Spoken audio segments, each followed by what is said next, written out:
Hello students, अब हम भारतीय कला के भाग 3 में बात कर रहे हैं गुप्त युगीन मंदिरों की। तो मौर्यों के पश्चात महान गुप्तों का युग निस्संदेह भारतीय राष्ट्र के इतिहास में नवजागरण, नवनिर्माण और नवोत्कर्ष का द्वितीय महान सृजनात्मक युग था।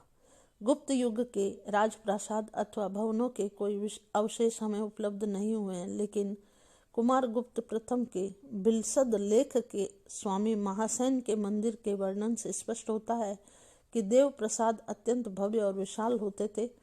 मंदिर के मुख्य भवन के साथ मुनियों और साधुओं का निवास गृह गुणवर भवन होता था और धर्म सत्र आदि भवन भी संयुक्त होते थे। मंदिर में प्रवेश के लिए मुख्य द्वार और प्रतोली बनी होती थी, जिसमें स्वर्ण सोपान जैसी सीढ़ियां लगी होती थी, जो कुबेर छंद सदृश्य तथा स्फटिक और मणियों को शुभ गौर द्युति से आभासित थी। गुप्तकालीन मंदिरों की भव्यता और विशालता का अनुमान हम स्कंदगुप्त के जूनागढ़ अभिलेख में भगवान चक्रभ्रत विष्णु के मंदिर के विवरण से भी कर सकते हैं।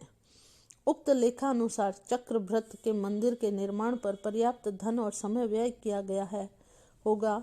उर्जेत पहाड़ी पर स्थित यह चूड़ारत्न मंदिर पहाड़ से उत्थित हुआ प्रतीत होता था और उसकी भव्यता ऐसी प्रतीत होती थी मानो नगर के मस्तक पर अपना प्रभुत्व प्रकट कर रहा हो। गुप्त युग के कुछ मंदिरों के अवशेष मिले हैं, उनसे उस समय की वास्तुकला का अनुमान किया जा सकता है। हम इन मंदिरों में सबसे पहले लेते हैं बुमरा का मंदिर। गुप्त युगीन मंदिरों में बुमरा का मंदिर सबसे प्राचीन है।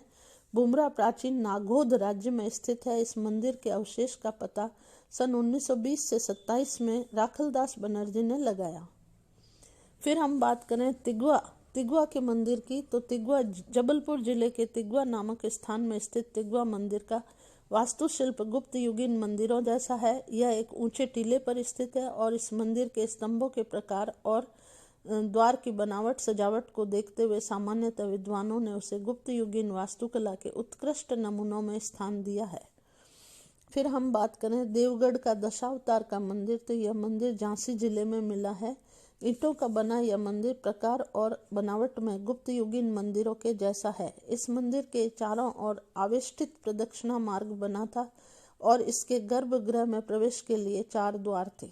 मुख्य मंदिर के 4 कोनों में 4 छोटे छोटे मंडप भी बने हुए थे।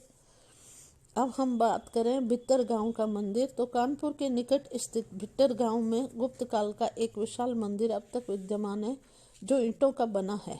ऊपर जिन मंदिरों का उल्लेख किया गया है वे प्रस्तर शिलाओं द्वारा निर्मित है, किंतु भिट्टर गांव का यह मंदिर ईंटों का बना हुआ है और उसकी दीवारों का बाहरी अंश मिट्टी के पकाए हुए फलकों से बनाया गया है।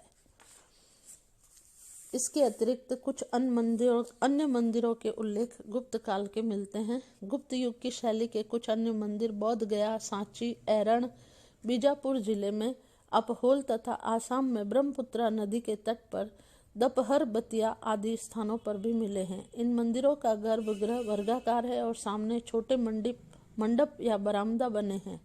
बोध गया के मंदिर पर, जिसे 5वीं सदी का समझा जाता है, आमलक युक्त शिखर बना है। सांची और बोध गया के मंदिर बौद्ध मंदिर है। संभवतः बोध गया का गुप्त मंदिर वही है जिसे समुद्रगुप्त की आज्ञा से लंका के राजा ने लंका के बौद्ध यात्रियों के लिए बनवाया था। ऐरण का मंदिर विष्णु मंदिर है। यह मंदिर विनष्ट अवस्था में मिला है। इस मंदिर के पास ही हूण राजा तोरमाण के समय में धन्य विष्णु द्वारा प्रतिष्ठापित विष्णु के वराह अवतार की मूर्ति स्थित है। दक्षिण में बीजापुर जिले में अपहोल नामक स्थान पर एक पुराना मंदिर है जो गुप्त काल का है। इसके भी प्रमुख द्वार पर गंगा और यमुना की मूर्तियां हैं और इसकी खिड़कियां नक्काशीदार पत्थर की बनी हैं। इस प्रकार आसाम में ब्रह्मपुत्रा नदी के तट पर दहपरबतिया नामक स्थान पर गुप्त युगीन एक मंदिर पाया गया है, जो पूर्णतः भग्नावशेष में है। धन्यवाद। इस वीडियो में